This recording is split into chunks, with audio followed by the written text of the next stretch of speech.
Okay, we're good. There we go. We're good. There was one point where Finn, who's just got like a massive Cruella de Vil sized winter fur coat, all black, was getting hot because he was getting hit by the sun. And he's just like, is this puppy gonna slow up? Like, fuck, like, come on, Yeah. I gotta, But one of the funniest parts of the walk was we got to a shady part where we were climbing up. There's like a little baby mountain in Bear Creek Lake Park, and we're climbing up it, and it was covered in shade, and there was still some snow there, and that's Finn's like power up move. Yeah. He's like, oh, snow, like I'm gonna shove my face in it, I'm gonna roll around in it. And Violet was just looking. I'm like, bro, what the fuck are you doing? That's the cold stuff. What do you? And she's like, she kind of like started to go into it, and she's like, oh no, that's cold stuff. Get out of there. I mean, it was like people in the movie Jaws when they see a swimmer and they're like, get out of the water, it's not safe. That she had that look, and then Finn gets up and he starts eating it, and then she's like, oh, I'm gonna try that, and so they're both eating snow, and so I think she learned. I think he's mentoring her a little bit. But to me, the funniest part of the whole walk was on the descent on the other side of that little mountain, because I've gone that direction with Finn, and there is just a whole colony of prairie dogs. Ooh. And the other times I've gone with Finn, there's usually like one or two out, and they're very vocal because they warn each other that there's a potential threat, so they'll pop out and go beep, beep, beep, and then pop back in.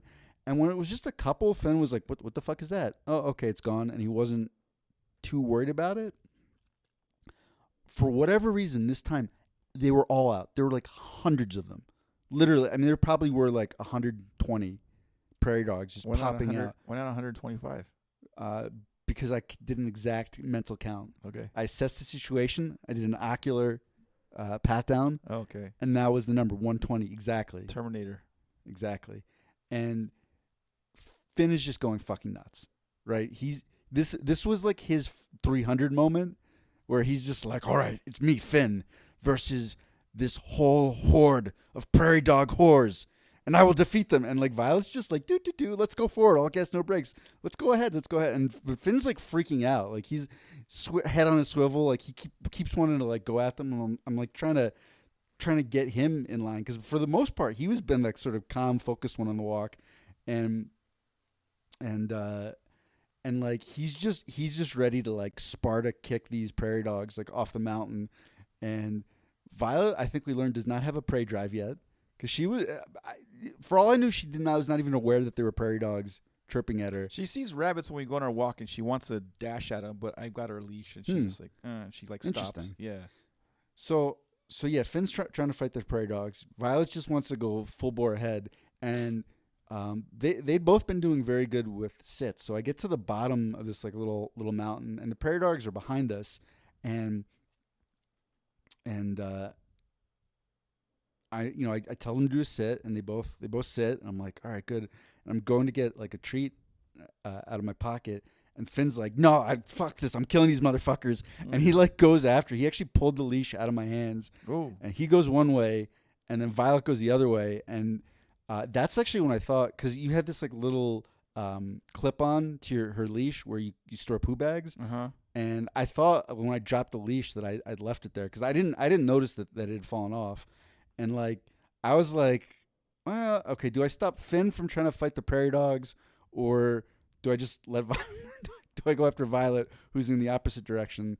And I was like, all right, Finn, you know what? You're a grown dog. You're on your own, buddy. Like if you get bit in the face by a prairie dog, it's on you, little fucker. And then, but like luckily, like Violet didn't go too far. She was just like, yeah, she was like, wait, we're going. Wait, where is everyone? That kind of thing where, like in the movies where like someone goes and they look behind them and like, where did everyone go? She kind of did that. So I pick up her leash and I whistle Finn, and he comes back, and he got admonished a little bit. He was like super triggered until we were out of earshot of the prairie dogs. But the reason we took so long to get back was because like a mile later I realized your little like poo bag holder was gone. We went all the way back to the prairie dogs, and Finn was like, yes, that's it. I thought you fucking pussied out, but now we're gonna go kill those bastards. And no, we didn't kill them, and we didn't find your poo bag. And then we walk all the way back to the car, and like 200 yards in front of the car, there it was, just sitting there. Pretty good. But Yeah, it was Finn's 300 moment, and still, prairie dogs are undefeated. No kills for Finn. We went from a story where I couldn't prairie dog to a story where there was a bunch of prairie dogs. Oh, that was good, Mondo. Waka waka waka. No, there was no prairie dogging in my story. Like it was coming out. The Groundhog Day was yesterday. Oh no, we get it. We understand. I like it. You're using an analogy, and then like just in case, let me start to describe it graphically. Like, yeah, no, that's okay. If I could draw a picture and put it up like on the screen, I would do that. But I don't think people would appreciate that. Anyway, cool. Moving on to.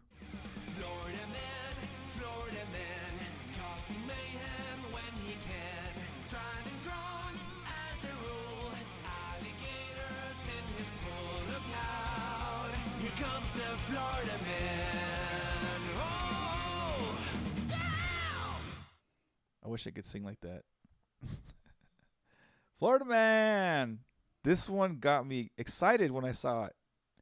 Florida man, quote unquote, damn wide neck, arrested for aggravated. Let me start that all over again. Florida man, damn wide neck, arrested for aggravated stalking, not paying child support. You're disappointed. So for anyone listening who is not familiar with damn wide neck, this is an African American gentleman. Mm-hmm. He's sort of like a social media star. Can we call him a star? A social media personality. YouTube, Instagram. I don't know if TikTok. I don't do TikTok, so maybe. But the main sort of draw of him, like the moniker "damn wide neck" suggests, is that he is a damn wide neck. It's like Google "damn wide neck," no spaces, and you'll see what we're talking about. You've probably seen him before. Like the dude has no neck. It's like a triangle coming off his head. It's like if you guys, have you ever seen it like a tree